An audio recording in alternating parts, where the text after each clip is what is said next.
Hello বন্ধুরা, welcome to only sports video. এই ভিডিওতে মোহনবাগান ইস্ট বেঙ্গলকে নিয়ে কিছু আপডেট রয়েছে, তো সেগুলোই তোমাদের সাথে আলোচনা করব। তো মোহনবাগানকে নিয়ে একটা খারাপ খবর বেরিয়ে আসছে। মোহনবাগানের যে নেক্সট ম্যাচ রয়েছে সেফানের সঙ্গে এএফসি চ্যাম্পিয়ন্স লিগ 2 এর, তো সেই ম্যাচের আগে একটা খারাপ খবর বেরিয়ে আসছে মোহনবাগানকে নিয়ে, তো সেগুলো নিয়ে আলোচনা করব। তো ভিডিওটি সবাই শেষ পর্যন্ত দেখতে থাকো, আর চ্যানেলে নতুন হয়ে থাকলে চ্যানেলটি সাবস্ক্রাইব করে পাশে থাকা বেল আইকনটি অন করে পাশে থেকো।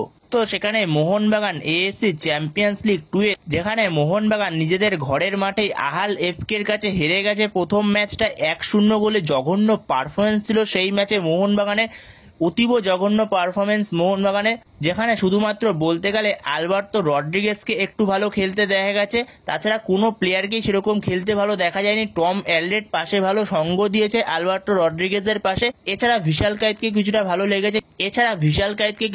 লেগেছে, এছাড়াও আর একটা প্লেয়ারকেও আহাল এফকে ম্যাচে একটু ফিট মনে হয়নি মোহনবাগানে, যেখানে মোহনবাগানের কোচ মলিনা তাকে ম্যাচ শেষে যখন জিজ্ঞাসা করায় আপনার প্লেয়াররা কি ফিট ছিল, তো সেখানে মলিনা ডাইরেক্ট উত্তর দেয় যে আমার প্রত্যেকটা প্লেয়ারই ফিট ছিল। তো সেখানে যদি ফিট থেকেই থাকে প্লেয়াররা, তাহলে প্লেয়ারদের কাছ থেকে এরকম পারফরমেন্স যেন মনে হচ্ছে প্লেয়াররা দৌড়াতেই চাচ্ছে না, দৌড়াতেই পারছে না। তো সেখানে কি এমন প্র্যাকটিস করলো যদি এক মাসে ফিট না করতে পারে প্লেয়ারদের? তো সেই জায়গাতেই তো মোহনবাগান প্রথম ম্যাচটা হেরে গেছে আহাল এফকের কাছে। এছাড়াও মোহনবাগানের যে আরেক প্রতিপক্ষ, যেই প্রতিপক্ষের সঙ্গে মোহনবাগানের নেক্সট ম্যাচ খেলা রয়েছে সেফান, তো সেফানও প্রথম ম্যাচটা হেরে গেছে আল জাউরার মাঠে গিয়ে। আল জাউরা হারিয়ে দিয়েছে 1-0 গোলে। তো সেখানে একটা সমস্যা সৃষ্টি হচ্ছে মোহনবাগানের নেক্সট ম্যাচ নিয়ে। তো যেখানে মোহনবাগানের নেক্সট ম্যাচ রয়েছে 30শে সেপ্টেম্বর অষ্টমীর দিন, যেখানে মোহনবাগান ইরানে খেলতে যাবে ইরানের ক্লাব সেফান এফসির সঙ্গে। তো যেখানে আগের বছরের মতো এই বছরও একটা সমস্যার সম্মুখীন হচ্ছে মোহনবাগান, যেখানে মোহনবাগান আগের মরশুমেও এই সমস্যার সম্মুখীন হয়েছিল, যেখানে মোহনবাগানের অস্ট্রেলিয়ান প্লেয়ার যারা রয়েছে Jamie Maclaren, Jason Cummings, Dimitri Petratos, Tom Aldred, এরা আগের মরশুমও ভিসা পাচ্ছিল না, ভিসার সমস্যায় ভুগছিল, তারা ইরানে যেতে পারছিল না, ইরানে যাওয়া নিয়ে সমস্যা হচ্ছিল তাদের। তো সেখানে তো আগের মরশুমে মোহনবাগানকে পরবর্তী সময় আর ইরানে যেতে হয়নি। তো সেখানে আগের মরশুমের মতনই এই মরশুমেও 4জন প্লেয়ারের ভিসা পাচ্ছে না মোহনবাগান ম্যানেজমেন্ট, যেখানে Jamie Maclaren, Jason Cummings, Dimitri Petratos আর টম অ্যালডেট।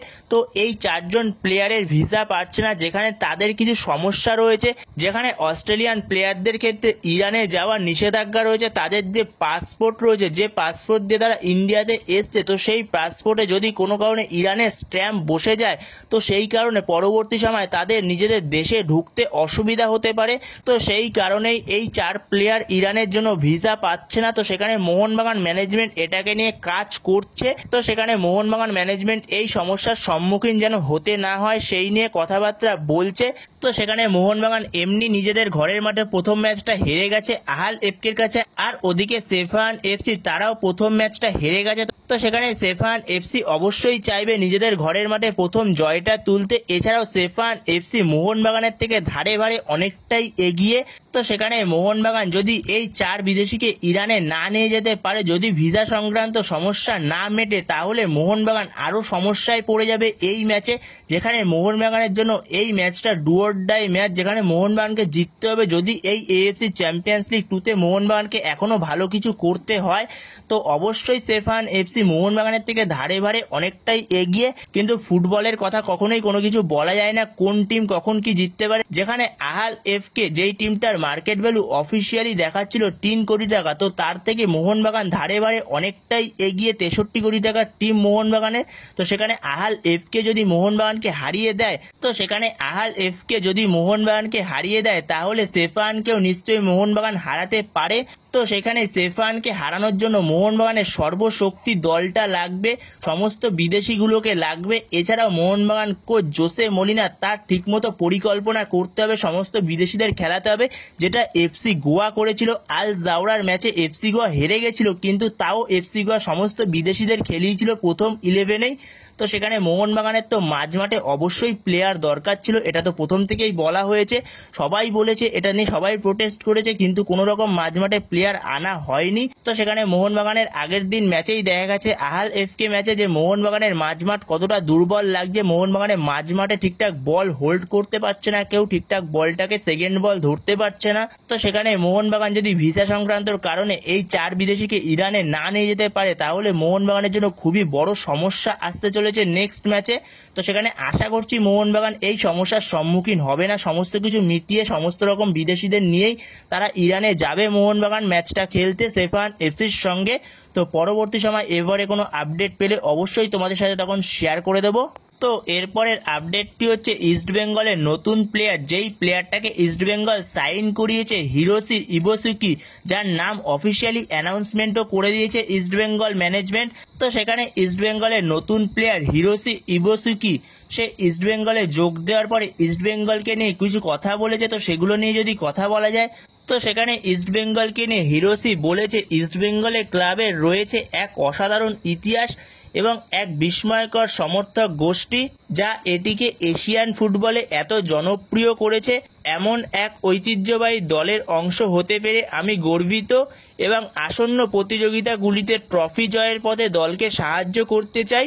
আমার কয়েকজন স্বদেশী ইতিমধ্যেই ইস্টবেঙ্গলের হয়ে সাফল্যের স্বাদ পেয়েছেন আর এখন আমি তাদের মতো এই স্বাদ অনুসরণ করার অপেক্ষায় রয়েছি। জয় ইস্টবেঙ্গল। তো হিরোশি ইবোসুকি সে এইগুলোই বলেছে ইস্টবেঙ্গলে যোগ দেওয়ার পরে। এছাড়াও ইস্টবেঙ্গলে হিরোশি ইবোসুকি যোগ দেওয়ার পরে অস্ট্রেলিয়ান বিশ্বকাপার মিচেল ডিউক সে একটা মন্তব্য করেছে হিরোশিকে নিয়ে, যেখানে সে বলেছে হিরোশি দুর্দান্ত একজন স্ট্রাইকার, এক দলে কখনো খেলতে পারিনি, আমি হিরোশির বিরুদ্ধে খেলেছি, আমি খুব দায়িত্ব সহকারে বলছি সে একজন দুর্দান্ত স্ট্রাইকার। হিরোশি অনেকটা মোহনবাগানের জেসন কামিন্সের মতো স্ট্রাইকার। এছাড়া হেডে দারুণ দক্ষ তিনি, জাপানে ওর বিরুদ্ধে খেলেছি, এছাড়া এ লিগে ওর খেলা আমি ফলো করেছি, খুবই ভালো প্লেয়ার, ভারতে গিয়েও ইস্টবেঙ্গলের জন্য ভালো করবে, মিলিয়ে নেবেন।